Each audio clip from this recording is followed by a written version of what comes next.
Hey y'all, and welcome to Politabrawl. My name is Brian, and Marjorie Taylor Greene just smokes Melanie Stansbury, who might need to consider a whole new line of work considering she has no self-awareness. Let's dive in. Last night at 3 a.m., the Senate shoved through a dangerous rescissions package that guts foreign aid and public broadcasting. And just this morning, the OMB director suggested that he was just getting started and didn't care whether or not the appropriations process proceeded as our founding fathers and the Constitution imagined it. He said it should be more partisan and that he would continue to send rescissions packages like the one that they passed on the Senate floor last night. Let us be clear. The White House and an unelected bureaucrat are trying to steal the power of the purse and to steal the power of the people. And to my colleagues across the aisle, it is happening under your watch. You are allowing it, enabling it, and giving away our constitutional authority to a corrupt and a chaotic administration while trying to pass fake bills like the one you have on this floor right now that will weaken our military readiness, abandon our allies, strip service members of tools and training and pay, that will undermine our national security and abandon our troops, and yes, make the world less safe. Mr. Speaker, the American people are $37 trillion in debt. The Department of Defense's mission statement is to deter war and ensure our nation's security. That is their mission, and that is exactly what their funding should be for. I'd like to ask, what foreign country showed up to help Americans in our need, in our time of distress, in our humanitarian crises? Which foreign country has come to clean up the hundreds of people that die every single day on the streets from fentanyl? Which foreign country showed up to defend our border as we were invaded by millions of people for the past 4 years? Which foreign country said, here, America, here's millions and billions of dollars to help you? I'm going to tell you, zero. Zero foreign countries showed up. And here we are again. While the American people are enslaved by $37 trillion in debt, a debt we can never climb out of, but yet a debt that continues to rise because here in Congress, we go by this belief that we have to fund every foreign country all around the world. And I say enough. And the American people say enough. Right now, Americans can't afford their rent. Young people cannot afford to buy a home. Ask any 20-year-old, 30-year-old, and ask them if they believe they will ever be a homeowner. And their answer overwhelmingly is no. Americans can't afford their bills. They can't afford car insurance, health insurance, homeowners insurance. And life does not look good in the future. But you want to know why? Inflation is high. Do you want to know why life continues to be unaffordable? Because Congress cannot rein in its America Last spending.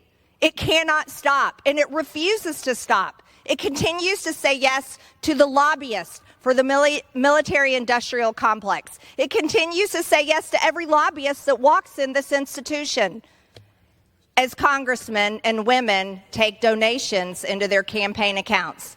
Americans are the most generous in the world. Americans can donate through charities to foreign countries to help foreign issues and foreign people. But the American people should not be forced to write the check, and the Department of Defense should be able to focus on their mission to deter war and ensure our nation's security. Mr. Speaker, I ask my colleagues to support this amendment, and I yield. I am kind of shocked that Melanie Stansbury has the gall to talk about this issue again.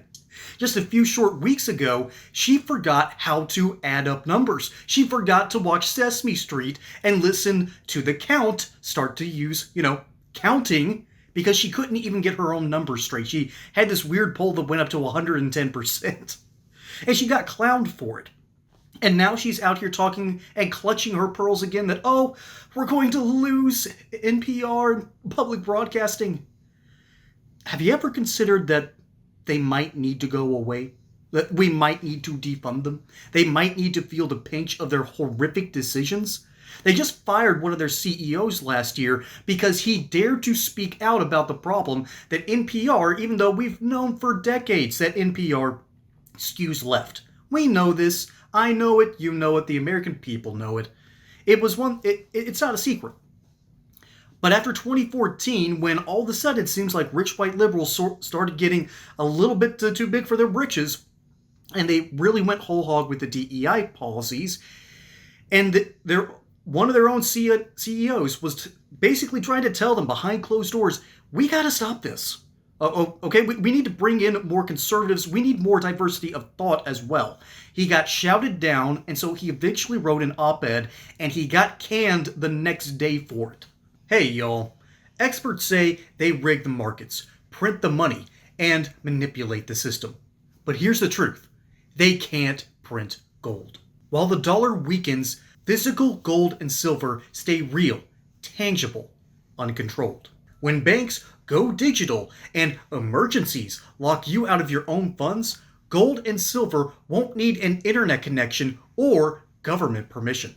Their value is outside the system, a time-tested insurance policy against tyranny, inflation, and economic resets. So don't wait until the trap is sprung.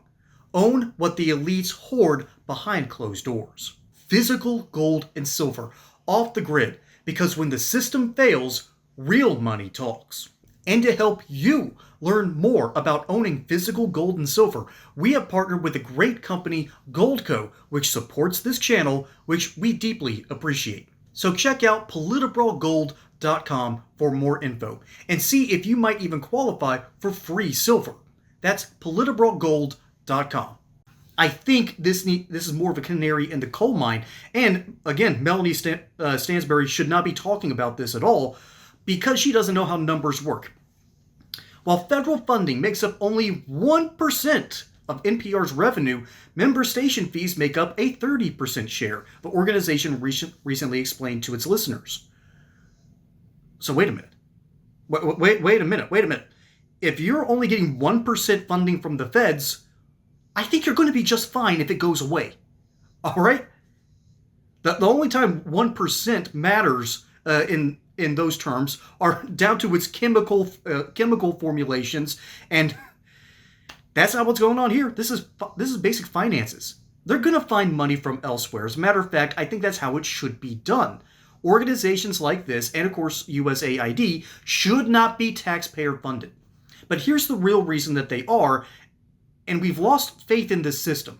And let me at least set it up before I knock down my own straw man, so to speak.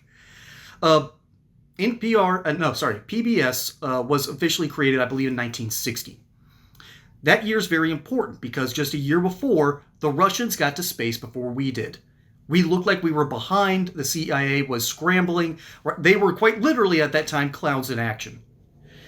And so there was a whole buzz to keep up with the Russians because we were in a locked struggle, a Cold War. As a matter of fact, it was our version of the Punic Wars that Rome and Carthage fought. We won that one, fortunately, and fortunately for the world, Carthage and the Soviets lost. But we needed a spirit of unity, so we had sort of the baseline for media with the Corporation for Public Broadcasting. Well, 30 years later, the Soviet Union falls. And 30 years after that, PBS has fallen as well. They haven't fallen on hard times, however, because they're bad at content or because people just don't watch Sesame Street anymore. They have fallen because they have forgotten why they exist. The whole idea of a unified American front needs to come from a consensus of the people, and you can't have that consensus when only one side of the political spectrum is ever represented on those stations. And furthermore, you can't tell me that PBS is this truly wholesome institution when we have caught them on multiple occasions airing these weird drag shows. And who does PBS usually cater to in the early hours of the day and part of the afternoon? Children. Yeah, this is not what I want from my Corporation for Public Broadcasting. I want my kids to be watching something like Arthur before they started getting, they went a little woke. It's not the worst thing I've ever seen, but it'll stick with me now, and at least we got the jokes about Mr. Ratburn. But the reality is, CBS, sorry, not CBS, but they've lost the plot too. PBS and NPR have lost the plot. And they've also sort of lost their own soul. They have been so committed to the idea of pushing left-leaning values that they forget that the right-leaning ones still exist and have a deserved say in the political sphere. They're learning a lesson the hard way, and this is the canary in the coal mine, because the American people don't really care. They don't. And furthermore, there's even an argument to be made that the way NPR uses its power and gets its actual money is by suppressing other local stations.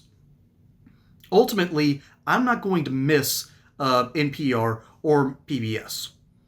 There are too many other cool things to watch. There are too many other good shows out there. I don't think they're going to fully go away either.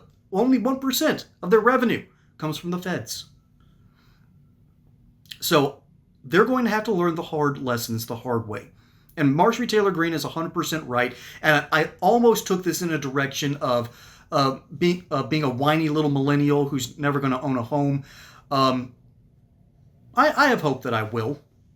But Marjorie Taylor Greene is ultimately right. When you're $37 trillion in debt, Elmo can go find someone else to give him money. I heard that he's been under fire recently for some certain comments that he makes. Maybe that shouldn't be a funded thing by the federal government.